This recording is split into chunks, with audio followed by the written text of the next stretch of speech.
Hi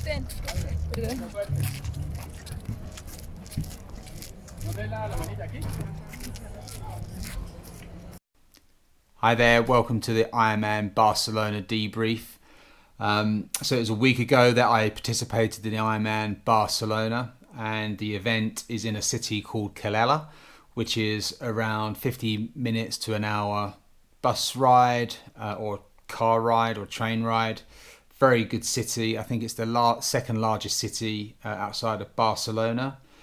Really well placed. Great sort of like city for restaurants, accommodation, nightlife, you know, everything you want really. And it's right by the sea with a beautiful beach. So really nice spot. I arrived there on the Thursday. I flew from Luton, which was around 2 hour to 2.5 hour flight. So really quick flight. Felt like I hadn't even taken off before I landed. So that was really good. On the Friday, after arriving, I went out on a bike ride with John from Comrades Bike Gear. We just wanted to do around 20 miles just to sort of like look at the core, spin the legs, make sure the bikes work and we can still work the bikes and make sure the aero bars don't fall flat. So we, you know, don't have any accidents on the race day. On the Saturday, we went out for a practice swim in the ocean. It was really choppy with some scary moments, hitting and seeing some jellyfish, which were scattered around. And then we also did a run of around 6 to 7K just to sort of like get the legs going, but also see part of the run course just to make sure psychologically, you know, we've done the swim and also we've seen the run course that we hadn't really seen, because when you're on the run after the swim and the bike, you know, it's about breaking the course down because you're tired by then and you don't want any surprises. So then I racked my bike between 2 and 3. In Barcelona, it's really cool. You basically get a time slot where you would rack your bike, so they free up some of the sort of like crowdedness in the transition area, which is a massive transition area, by the way. There's 4,000 athletes. It's the largest Ironman in the world, so it gets busy. So I racked the bike and put the bags in, which was great, and then just sort of had a good meal and then got ready for race day. Race day was an overcast day, which I thought was good. I don't want it too hot. The sea was pretty still. They started us off in waves. I went in the 1 hour 15 wave, which was fantastic for me. And also there's other waves there going from 50 minutes all the way up to 2 hours 20, which, you know, is nice for everyone because, you know, you can place yourself where you feel more comfortable to have a great swim. And they start you off in rows of 10, so 10 athletes at a time every 5 seconds, which kind of feels, you know, really comfortable and really nice. Got out of the water, had a really good swim, 1 hour and 11 minutes, which was great for me, as I'm not the best of swimmer. Got to the bike, pretty short transition area, which was nice. Got on the bike, and it's a 2-lap course. The bike is, some people say it's pan flat. I guess compared to Lanzarote and other events, it is pretty flat. I checked out around 2,800 feet on the bike of the 2 laps.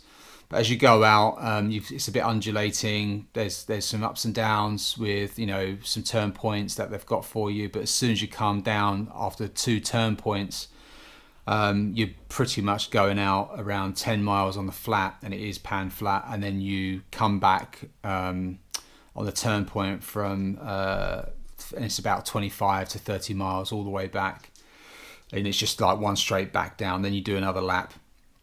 I did the first lap in about 2 hours 20, and then I finished the whole bike course in 4 hours 53, so broke that sub 5, which I was really pleased about. I was worried that I wasn't going to leave anything in the legs, so I was a bit concerned about that coming out of transition from the bike to run. Yeah, I felt pretty good, but I think what really was great is obviously I'd done a bit of preparing beforehand, lots of brickwork, longer runs after hard bikes. I think that made a difference, but I think what really made the difference is the run course. I really enjoyed the 3 laps. So basically, as you come out of transition, you head up across some busy spectated areas to a turn point, which is 1.6k up. You turn on that turn point, and that's the finish area. But if you're not finishing, you turn back and you run 6.5k roughly, one stretch, and then you come to another turn point and then run 6.5k back to that very same turn point. So basically it's 3 laps and you get to that turn point 4 times, and then on the 4th time you hit that red carpet down into the amazing Ironman finish area, which is great. So I finished overall my run in 4 hours 12. Put that together with a 4 hours 43 bike and then 1 hour 11 minute run, plus 5 to 6 minutes in transition. Bit of faffing about left me with a time of 10 hours 32. Brilliant event, loved the event. It is busy, being the biggest one in the world, but I totally recommend it. Late season, and getting out there in the sun. Lots to do on the bike and an Ironman, but also off the bike. Here we are on the Ironman swim course in Barcelona with the Mediterranean here. We're going to be swimming all the way out to the far buoy, and then that's about 300 meters, and then swim around 1600 meters all the way to the end. You may be able to see it just at the top right or middle right where the marquee is, and then we swim 100 meters down or 200 meters down, then swim 1400 meters all the way back up, and then come back into transition and get your bike.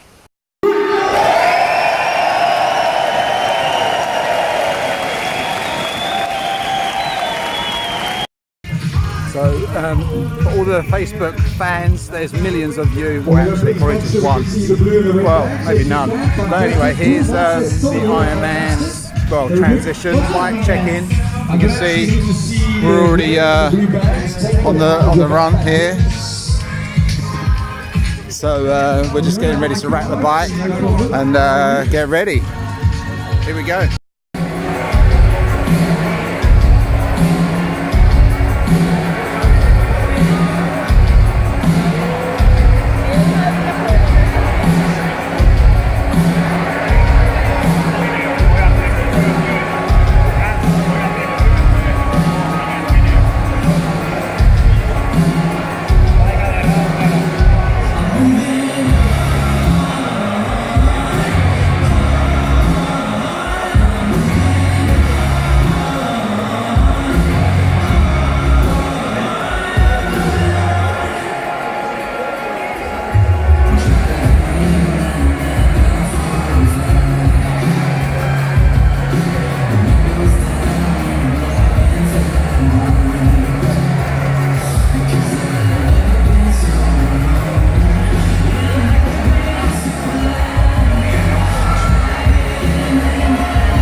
recibimos a los números participantes de este Ironman Barcelona, acabando su participación. His name is Peter. No, it's peace. And you know what? Come on.